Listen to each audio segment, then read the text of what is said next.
তো হ্যালো বন্ধুরা, কেমন আছো তোমরা? আশা করি ভালো আছো, আমিও ভালো আছি। তো আবারও চলে এলাম একটা নতুন ভিডিও নিয়ে। তো আমি আজকে গেছিলাম কসমো বাজার, মল্লারপুরে অবস্থিত। তো আমি গেছিলাম কিছু শপিং করতে। তা আমি এদিকে চলে এসেছিলাম বাচ্চাদের কিছু কালেকশন দেখতে। তো এখানে অনেক রকমেরই কালেকশন ছিল, তো আমি সব কিছুই দেখে নিচ্ছিলাম। তো এটা ওটা দেখছিলাম সব কিছুই আর কি।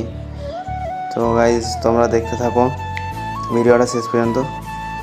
তো গাইজ অনেকক্ষণ পর একটা চুজ হলো, তো চয়েস করে নিচে চলে যাচ্ছিলাম, কেননা আমারও কিছু কেনার আছে। তো আমি একটা শার্ট নিয়ে সোজা ট্রায়াল রুমের দিকে এলাম। তো এখানে আমি একটা ট্রাই করব, তো তোমরা দেখো। তো এই শার্টটা নিয়েছিলাম, তো কেমন লাগছে গাইজ তো একটু কমেন্টে জানাবে। তো আমি এদিকে দেখে নিচ্ছিলাম ফিটিং কেমন হচ্ছে। তো একটু ঢিল হচ্ছিলো, একটু ফিটিং করাতে হবে, তোমরা দেখো। তো শার্টটা বেশ ঠিকই ছিল, গরমের দিনে অনেকই ভালো। আর এদিকে চলে এসেছিলাম, আর এদিকে আমার বন্ধু দেখো কী করছে, বাচ্চাদের মতো খেলা করছে দুটো বল নিয়ে। তারপরে আমরা চলে এসেছিলাম বিল পেমেন্ট করতে।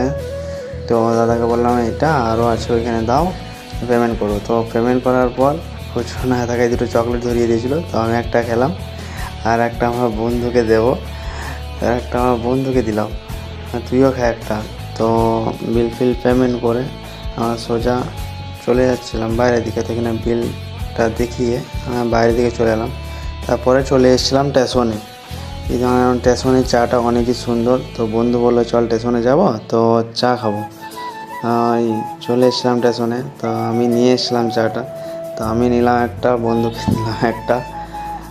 তারপরেই চাটা খেয়ে আমরা বাড়ির দিকে রওনা দিলাম। তো ভিডিওটা ভালো লাগলে লাইক, কমেন্ট, শেয়ার অ্যান্ড চ্যানেলটা একটু ফলো করে দেবে। তো গাইস টাটা, বাই বাই, আবার দেখা হবে নেক্সট ব্লগে।